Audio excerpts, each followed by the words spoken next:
The Gophers had their official pro day, and I have some takeaways that you're not going to want to miss, including first looks at our quarterback one, Max Brosmer, who was throwing to the alums, Brevin Spann-Ford, Chris Bell, and something jumped off the page. I got to let you know. You are Locked On Golden Gophers. No matter what we're going to do here, we're just going to keep rowing. Your daily podcast on the Minnesota Golden Gophers. However it turns out, we're just going to keep rowing. Part of the Locked On Podcast Network. Your team every day. We're just going to keep rowing, and keep rowing.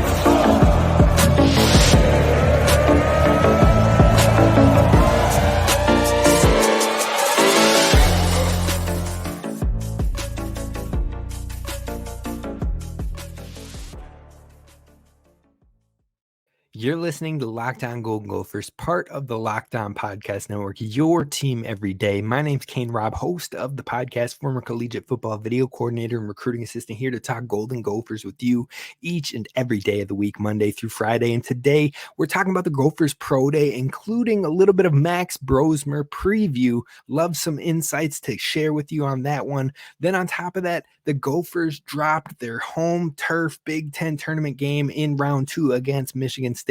What we saw in that game, what to learn from, and what happens next for the Gophers. We're diving into it all today. So sit back, relax, hit subscribe so you don't miss any daily Gophers content moving forward. And if you're listening on the audio platforms, definitely hit follow, give it a like, subscribe if you can on those, and leave a 5-star review so others can find the podcast. But I want to know what your thoughts were on today's Big Ten tournament matchup, and also what you are excited about when it comes to new quarterback Max Brosmer. I'll tell you what I saw in today's pro day, but first let's talk about the pro day and what happened for the 9 Gophers who were looking to show out for the NFL personnel today with the Gophers official pro day. Now, present for the Gophers Pro Day was none other than Chris Bell, Kyler Baugh, Chris Collins, Corey Crooms, Trayvon Jones, Tyler Nubin, Brevin Spann-Ford, Sean Tyler, and Brady Weeks. That's 9 Gophers who were there in the flesh, getting ready to work in front of 32 personnel from all 32 NFL programs. There were people all on hand. Coach Kevin O'Connell was there at one point. I believe the Vikings quarterback coach was there at one point. And then also you had different personnel groups like the safeties coach for the Jets, who ended up working the safeties and the DBs in their on-field drills. You had the assistant tight end coach for the Dallas Cowboys, who was looking at Brevin Spann-Ford pretty intently, giving him different route combinations that he wanted to see on the fly, and so much more. So what did we see at this Gophers Pro Day? Well, first of all, when you're looking at the metrics, everybody tested fairly well. Chris Bell came in at 5'11 and a half, 203 pounds, had 18 reps on the bench press, 33.5-inch vertical, 9-foot, 7-inch long jump. Kyler Baugh, super impressed today. 6'1.6 inches, 302 pounds. So he came in over 300 pounds. But when you're talking about a guy who came in over 300 pounds on the defensive line, and he puts up 34 reps on the bench press on top of having a 33.5-inch vertical and a 9'5" long jump. Not bad athletic measurements for him in today's pro day. Chris Collins, 6'4", 249 pounds, 17 reps on the bench, 29.5-inch vert and a 9'6" long jump. Corey Crooms came in at 5'10.7 inches, 186 pounds, 12 reps, 34-inch vert and a 10-foot long jump. Now, Trayvon Jones is coming back from injury. I believe they said it had to do with his labrum, so he didn't end up doing the bench press as he's still getting fully healthy, but he did do all of the other testing. Came in at 5'11", 172 pounds with a 30.5-inch vert and a 10'3" long jump.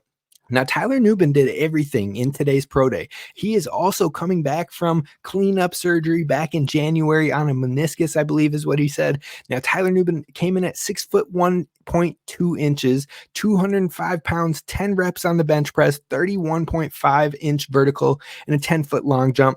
Spann-Ford ended up not doing any of the other testing things.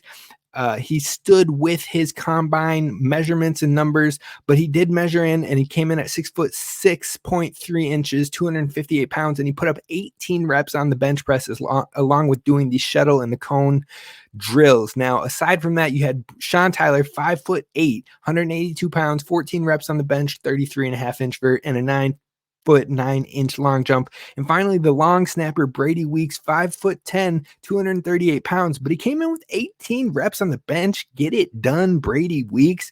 On top of that, he had a 34.5-inch vertical and a 9'6" long jump. Now, I didn't grab 40 times. I know a lot of people are like, how fast did they run? The 40, the 40, the 40. I even talked with Coach Nick Swag Daddy Monroe, and we just talked about how much the 40 time and just simply running a 40 can shift how much money people put in their pocket from this NFL draft. It's crazy, but it doesn't even necessarily translate because game speed and being able to run a 40 time are not the exact same thing. But regardless, I did not track the 40 times because I'm not a pro. I'm not going to do the stop start and have something be off and then put out unofficial numbers that might not even be close to what happened, especially being from a distance away. So I didn't grab 40 times because it's inconsistent and I don't want to put numbers out there that I'm not confident in. So notable findings from the Gophers Pro Day. Chris Autman-Bell, he said this is the best he has felt since 2021 and that he feels confident and fluid. And you could see that in his routes on the field today. Wish we could have saw that in his senior year, but completely understand the coming back from such a major injury, both mentally and physically. Now, on the flip side, Spann-Ford, super tight with Chris Autman-Bell. We talked with him after his workouts and whatnot, and he had met with 3 teams this week, the Jets, the Broncos, and the Cowboys. Now, like I said, the Dallas assistant tight end coach was on hand and requested multiple routes and looks for Brevin in the drills that were going on. On top of that, he did pull Brevin and the other tight ends aside after and do some run blocking work with them while the DBs were doing their on-field drills. And the two of them chatted frequently after that work as well. Tyler Nubin has been working back since his cleanup surgery. Like I said, he had that in January, showed great chemistry as he was chatting and doing the drills with the defensive back and safeties coach of the New York Jets, who was on hand. And like I said, he ran those drills. They were kind of chirping back and forth. Tyler ended up dropping one ball on an interception or field drill work that he was doing, and the Jets coach was like, I thought you told me you never drop the ball. You don't drop the ball. And they're kind of chirping back and forth with each other. It was cool to see that quick chemistry that is developed through their talks, through their meetings at the combine and things like that. But I wouldn't be surprised if the Jets are very interested in Tyler Nubin. But again, this doesn't mean that's where those guys are going to be drafted. It doesn't mean or guarantee any of that, but it does show that the interest level is real. The fact that they sent the position coach for those 2 different players out there. And last year we had the New York Giants offensive line coach out for Pro Day, and he was the one who was working directly with John Michael Schmitz. So again, it doesn't mean that's where they're going, but it is interesting to see how real the interest is from some of these teams. Now, Kyler Baugh, like I said, a super impressive day overall, and it also showed that you can find some grinders here in Minnesota. I think next year's Pro Day could be a big one. Had a good talk with Ryan Burns and Daniel House at today's Pro Day about how next year's Pro Day could be really big for the Gophers, a lot of top tier talent and a lot of guys that could be getting draft looks. So overall, that was huge. But speaking of a guy who could be in next year's Pro Day, Max Brosmer threw today in the Pro Day to these guys, Chris Autman-Bell, Corey Kroom, Sean Tyler, and Brevin Spann-Ford. And let me tell you, Max Brosmer, I'm in. I'm ready for it. I'm ready to go. I'm ready to get hype for this season. Now, I was trying to be tentative while also looking at the upside, also talking to you guys about how we just need slight progression. We don't need the 3,000 yards or anything like that. Now, I'd love it. Don't get me wrong. I would take the 3,000 yards.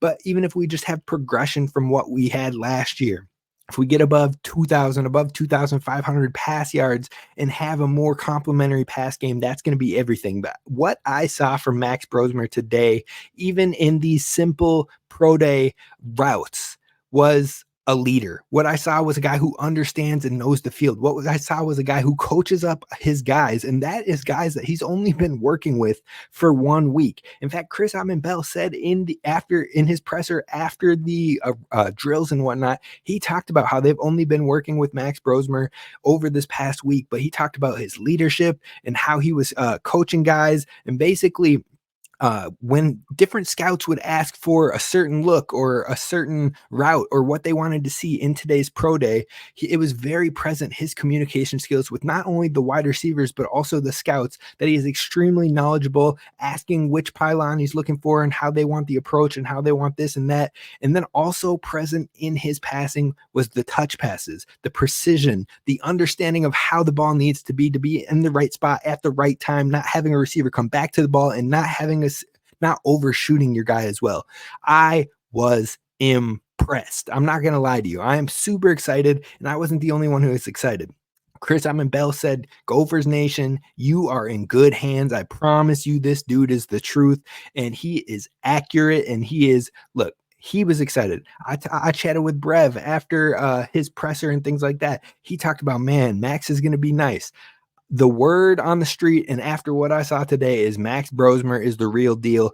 I am excited for it. The touch passes were there. The timing was solid, especially for only having 1 week of work with these guys. And then after it all, you could see Max Brosmer chatting it up with the new Vikings quarterback coach, who was giving him some pointers, tips, advice, and things like that, and just soaking it in like a sponge. Now, don't be shocked. Quincy Avery, his quarterbacks coach, has been on Twitter talking about, look, he could be a guy in 2025 for the NFL draft. Whispering it, shouting it, what have you. Max Brosmer has the potential to go to the NFL.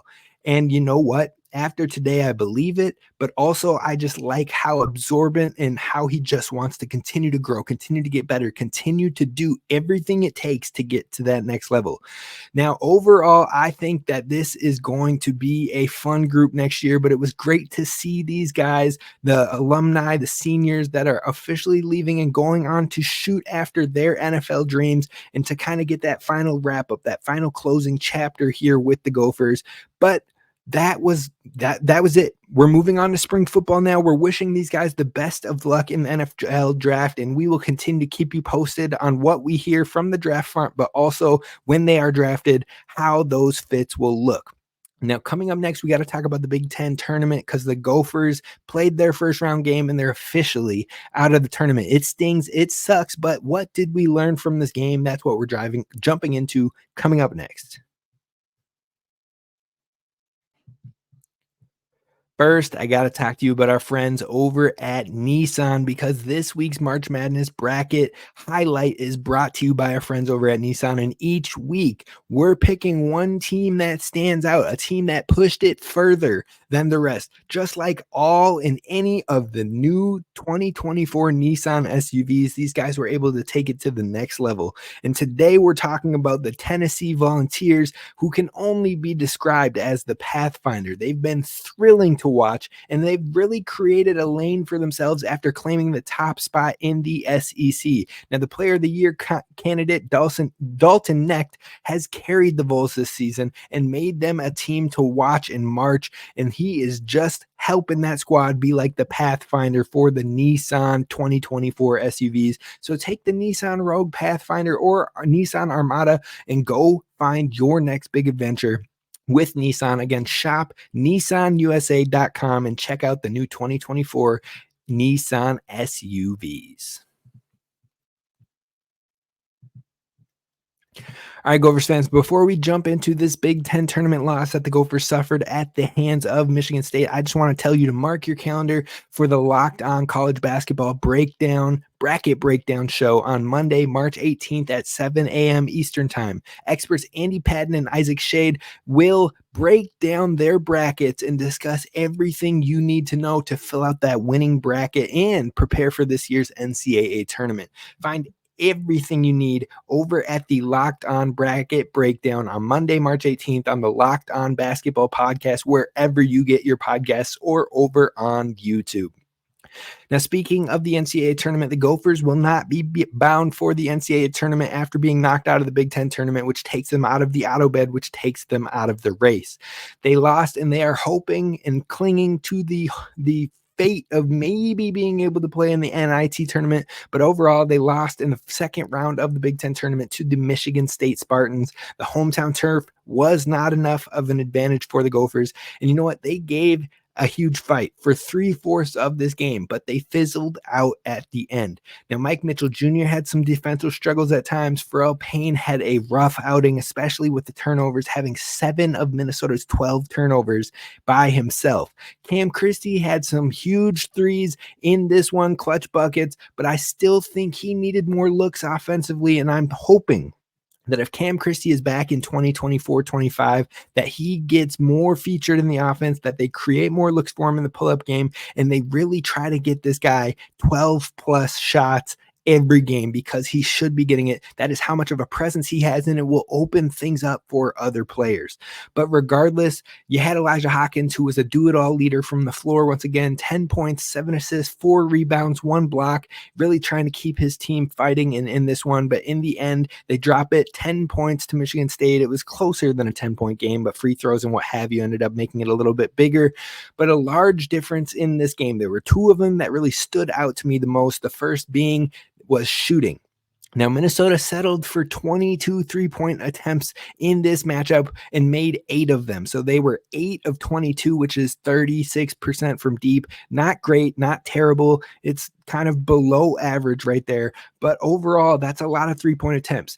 Whereas Michigan State only attempted 8 3-pointers in this game, and they knocked down 5 of those 8 for 62.5% shooting from deep.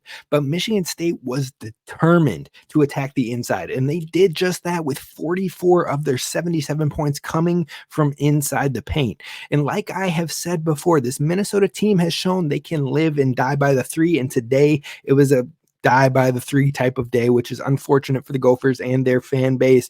But overall, it wasn't the only factor to this loss. Like I said, Minnesota fought. They stayed tough in this one. But another big factor, in my opinion, was late in this game, their energy died off and their fatigue was present. Now, I didn't get to watch the first half of this game, not on the TV, not live, not anything, because I was at the Gophers Pro Day. That being said, I followed along. I saw it was tight. I talked with some other media members, and I heard about the fight that they had and the dog mentality that they showed, the grit that they had out there on the court. But as the game continued, in that first 8 minutes of the second half, I was listening via Big Ten radio on Sirius because I was headed over to the Target Center from the Gophers Pro Day. Once I got there were 12 minutes remaining, and I was able to lock in and kind of see what was happening with the Golden Gophers. It was still a fight at that point. But once we hit that 7 minutes remaining mark, you could just see it. It was like the body language. It was like everything. It was just exhausted. It was tired. It was things weren't going their way. And as they got more tired, more things didn't go their way.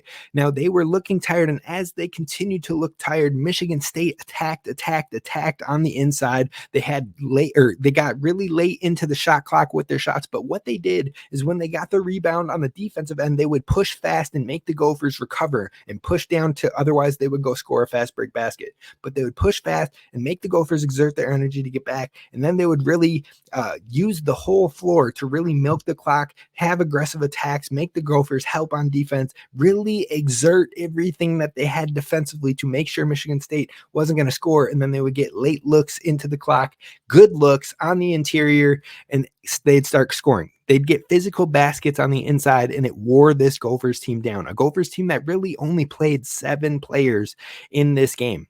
So as the Gophers continued to get more tired and whatnot, that's where Michigan State's lead began to grow, and it began to compound, and it began to stack up, and that is where this game got out of hand. You add in a few missed free throws from the Gophers, and it was a wrap, even on home turf. So, I mean, overall, I look at this and I'm like, is it a requirement? Is it a prereq to get a coaching job with Minnesota that you just need to not use your bench to the full extent in the big games? Because Ben Johnson does it, Don Plitzway does it, PJ Fleck does it with certain positions. I look at the running back room and how if he doesn't have the full trust, you're not getting more than 2 touches, 3 touches in a game, and somebody else will have 30, 40 touches in a game.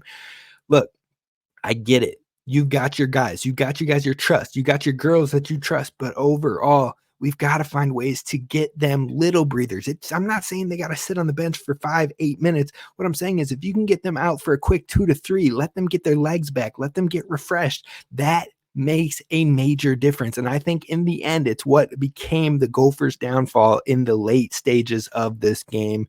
Now, regardless, Minnesota hopes for a postseason play in the NIT. And also Tom Izzo, coach of the Michigan State Spartans, was very complimentary of Ben Johnson and the Gophers and mentioned if they get a lot of these guys back next year, they could absolutely be the top team in the conference. Now, that's high praise coming from one of the most esteemed coaches in the country. So you love to hear it. And hopefully the Gophers can get some of those guys back. Now, that's what we're going to talk about coming up next is what is next for the Gophers? What do we need to be on the lookout for? What news do we have? And we do have some news on one player who said he is coming back for sure. We're going to talk about that coming up next.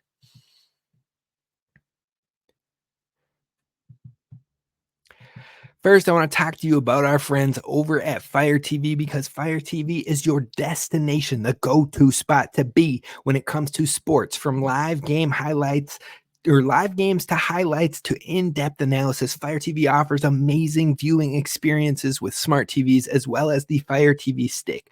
So if you are looking to get the latest and greatest when it comes to sports, you definitely need to check out Fire TV. Now, the Fire TV app also has millions of movies and TV episodes as well as free and live TV. Whether it's opening weekend for baseball or the college basketball tournament, you're going to want to have Fire TV.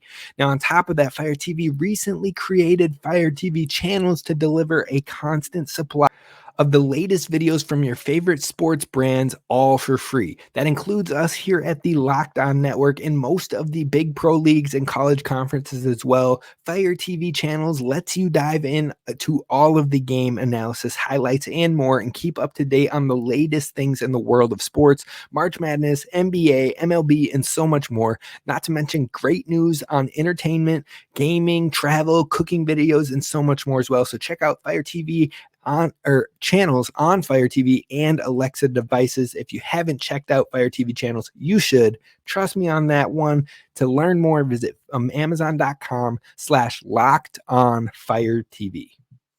And while we're at it, we definitely got to talk about our friends over at eBay Motors because passion, drive, and patience is what brings home the winning trophy, and it's also what keeps your ride or die alive. And eBay Motors has you covered with all things vehicle. With over 122 million parts for your number one ride or die, you'll always find exactly what you're looking for. From superchargers to roof racks, exhaust kits, LED light, headlights, and so much more. It doesn't matter if you're into speed, power, or style, they've got you covered over at eBay Motors. And with the eBay Guaranteed Fit, your part is guaranteed to fit your vehicle every single time or your money back. So you're burning rubber, not cash with eBay Motors, and they have all the parts you need at the prices you want. It's easy to turn your car into the MVP. Keep your ride or die alive over at ebaymotors.com. Eligible items only, exclusions apply, and the eBay Guaranteed Fit is for U.S. customers only. All right, Gophers fans, again, thank you for making Locked On Golden Gophers your first listen, and we're diving in on what's next for the Gophers men's basketball team. Now, the Gophers are hopeful that they can make the NIT with a bid, but that isn't guaranteed right now. Now, Andy Katz, one of the biggest reporters, covering the college sports landscape when it comes to basketball, mentioned to Nadine Babu, my girl over at Gopher Hole, that if Minnesota does get into the NIT, he would not be shocked one bit if they won the whole thing.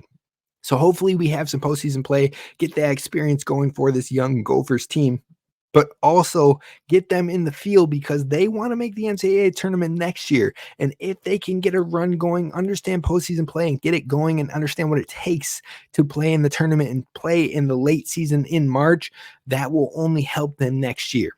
Now, speaking of March and next year, who will be back for this Gophers team? That is the biggest question moving forward. And one thing we found out is Elijah Hawkins said he is back next year for sure.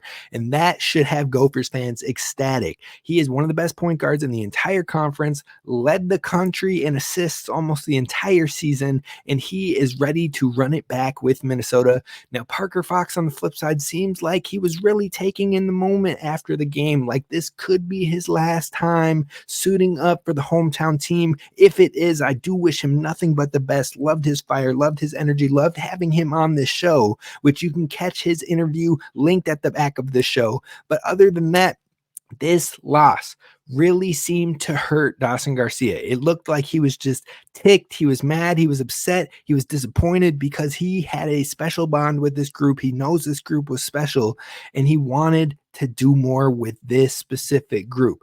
Now, I feel confident that Elijah Hawkins, Pharrell Payne, Mike Mitchell Jr., and Braden Carrington will be back next season for the Maroon and Gold. But I also believe this is not how Dawson Garcia wants to wrap up his career here with the hometown team with the Gophers and what he has been helping this program build up. I think he knows the impact that he and this team could have next year if they get enough guys back. And he knows this team has a major shot at the NCAA tournament and making a big run if they come back next year. And I think with that being said, and with Elijah Hawkins, his guy that he said it's ridiculous this dude didn't make a Big Ten team, and I agree 100%. With Elijah Hawkins back, I think Dawson Garcia could be convinced to come back as well and run it back. That leaves the final kind of piece in mind right now as Cam Christie. Which way will he go? Now, he seems to be the major question for Minnesota, not from a portal perspective, but from a does he try to go to the NBA and test those waters like his brother, or does he give it another run with Minnesota? So I think that's going to be a major question over these next few weeks, but the NIT tournament could help us in that front maybe as well, or it could hurt us. Maybe if he gets enough looks and enough touches and enough confidence and they make a big enough run, maybe he gets more NBA looks. Who knows there? But regardless, Cam Christie has been a special freshman and all Big Ten freshman this season, and I am appreciative that we got to watch him, and hopefully we'll have one more year with him. But another big question comes with what happens with Josh Ola-Joseph. Now, I mentioned I think he could be the perfect fit for the role that Parker Fox had here and the type of role he played with the Gophers. I would love to see him back with the Maroon and Gold and owning that energizer, do it all, blocks, rebounds, steals, diving on the floor, firing your guys up. Josh Ola-Joseph can be that and then some. And I would love to see him back. We'll see if that happens, especially as he didn't get minutes later into the season, but hopefully he is back for the Gophers. And hopefully Minnesota makes the NIT and makes a run to get some postseason play under their belt. But I do believe Minnesota is going to be a player for one or two transfers coming in to really build up, especially with the effort and the improvement that they showed in 2023. I think it's going to be a big one for 2024, especially if we run it back. That's going to do it for us on today's episode of Locked On Golden Gophers. Now, we were going to talk about offensive line today, but we had the pro day and the tournament game, so we will talk about that tomorrow. I'll see you then. Row the boat, Sky, go Gophers, as always, and don't forget to hit subscribe.